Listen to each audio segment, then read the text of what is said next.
श्री गणेशाय नमः। शिवपुराण के अचूक उपाय यूट्यूब चैनल पर आप सभी का स्वागत है। दोस्तों, साल की सबसे बड़ी चौथ होती है सकट चौथ। माघ मास के महीने में सकट चौथ का जो व्रत रखते हैं वह संतान की लंबी आयु के लिए माताएं रखती हैं। जिनको संतान सुख नहीं मिला है उनको संतान का सुख मिलता है, और जिनकी संतान है उनकी संतान की आयु लंबी होती है। यह व्रत करवा चौथ की तरह ही कठिन रखा जाता है। इसमें शाम को चंद्रमा को अर्घ देने के बाद ही व्रत खोलते हैं। पूरे दिन व्रत रखा जाता है।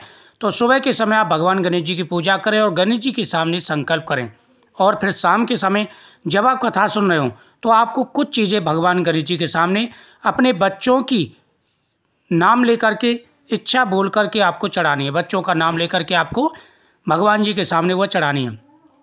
पहले भगवान गणेश जी को नमस्कार करेंगे। नमस्कार करने के बाद में आपको दुर्वादल भगवान गणेश जी को चढ़ानी। भगवान को चंदन का टीका लगाएंगे या रोली का टीका लगाएं। भगवान को अक्षत चावल चढ़ाएं। उसके बाद में 11 तिल के दाने और 7 गुड़ की डली आपको ले लेनी है, और एक पात्र में आपको भगवान गणेश जी के सामने ये रख देनी है, और इतने ही आपको तिल के लड्डू भगवान गणेश जी के सामने समर्पित करने हैं।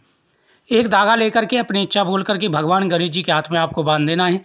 फिर वहीं बैठ करके ओम गंगणपति नमः इस मंत्र का 108 बार जाप करना है। एक लोटा जल का भर के रखेंगे। फिर वो 11 जो तिल के दाने हैं वो उस लोटे में आपको डाल देने हैं, और गुड़ की डली एक उठा करके आपको उस लोटे में डाल देनी है। बाकी गुड़ की डली भगवान गणेश जी के सामने चढ़ा रहने दें। बाकी गुड़ की डली प्रसाद के साथ में आप खा लें, और तिल का आपको अर्घ देना है। शाम के समय चंद्रमा को अर्घ देना है, और फिर उसके बाद ही यह व्रत का पारण किया जाता है। व्रत खोला जाता है, प्रसाद ग्रहण किया जाता है। उसके बाद में आप पीपल वृक्ष के नीचे दीपक जला के परिक्रमा करेंगे। यह उपाय करते समय भगवान के सामने चौमुखी दीपक आपको जरूर जलाना है। चौमुखी दीपक में आपको 2 लौंग डाल देनी है। दोस्तों, यह व्रत बहुत बड़ा व्रत है। अगर आप ये उपाय करते हैं तो आपकी किस्मत बदलने से कोई नहीं रोक सकता। यह उपाय बहुत ही ज़्यादा चमत्कारी और प्रभावशाली है। इस उपाय को करने से आपके जो भी मन में कामना है वो कामना तो पूरी होगी, साथ ही घर में सुख और समृद्धि रहेगी, और बच्चों की आयु लंबी होगी। तो माताएं बच्चों के नाम से ये उपाय जरूर करें।